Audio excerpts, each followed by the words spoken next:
Tywin's always been the power behind the throne to some extent, and ever since the death of Robert Baratheon, he's been the sole power behind the throne. But this is the first time he's ever wielded that power in the capital itself. And so, like the CEO that he is, coming to run the company that he runs, he wants to show people exactly who's boss, and he wants to put people off their guard, and he wants to give them kind of a contest between all the players of his council to see who sits where, and I think the way in which they react to it tells him and tells us a lot about who they are. You know, all the small council members recognize that Tywin is the true power, and they all want to be seated as close as possible to the true power. So Littlefinger, because he's the most ambitious, and to shove his way to the front and grab the seat closest to Tywin. And Varys is kind of, you know, rolling his eyes about that, but he's not surprised because that's Littlefinger. And, you know, from Varys' perspective, it's okay. Like, Littlefinger can sit closest to Tywin. And Pycelle, you know, just wants to keep on keeping on. You know, he's the Grand Maester. He wants to survive. And then Cersei comes in, and Cersei is just not gonna abide by these rules, you know. So she sees the chair set up, and I'm just gonna drag one right next to my dad, you know, and, you know, screw the rest of you. And then Tyrion comes in, and the question is, well, how can Tyrion, you know, match any of that? And, you know, what we love about Tyrion is he's one of the few players who's willing to stand up to his dad from time to time. And so he's not gonna try to sit closest to his father. He's gonna sit as far as possible away from his father. And he's gonna make such a point of it, he's gonna drag his chair to the opposite end of the table and make a joke of it. So I think you see kind of all their personalities emerging in that one dialogue-free moment. I have dragons.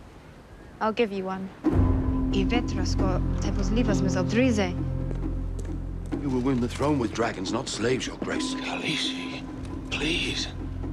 Dany has her lovable side, but she's also ruthless, and she's also fiercely ambitious. And it's not even like a Littlefinger-style ambition where she's trying to climb, you know, the social ladder. It's almost like a Joan of Arc kind of ambition where she feels like she has this almost divine mission, and nothing's going to prevent her from achieving it. And that might mean sacrificing those who are closest to her. Giving away one of the dragons seems like a completely insane thing to do, especially the biggest one. I mean, we know that historically the biggest dragons were this bigger than school buses, and they were weapons of mass destruction and able to lay cities to waste in minutes. And no matter how big and effective your army of 8,000 soldiers is, they're taking even a small city is going to be kind of a dangerous prospect for them. And the idea that she's going to give away what they see as her real future for a chance at a small army now seems insane to them. Your father, he'd pay your weight in gold to get you back. You'll be a rich man till the end of your days. Your sons will be rich men, and their sons after them. Lands, titles, you'll have them all. I'm telling Sir Jaime from the tree. Come on, man.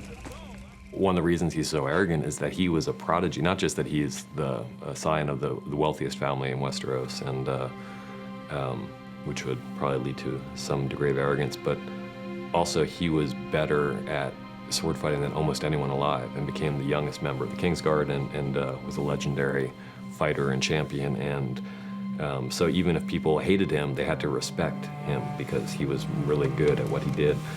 And then he loses that.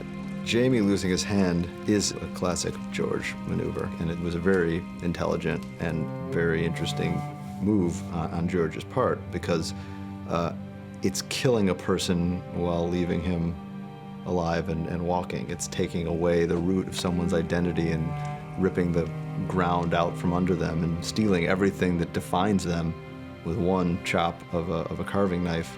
Locke, you know, just sees this arrogant man who's just, everything has always come easily for him, and he's always expected that, you know, if he gets into trouble, his father will bail him out, and he doesn't want to just kill him. He wants him to be aware that life doesn't always work out that way for most people, and now for you, Jaime Lannister. So just as Ned's beheading was a complete shock, I think Jaime's behanding comes out of the blue, and you just don't see it coming until it happens.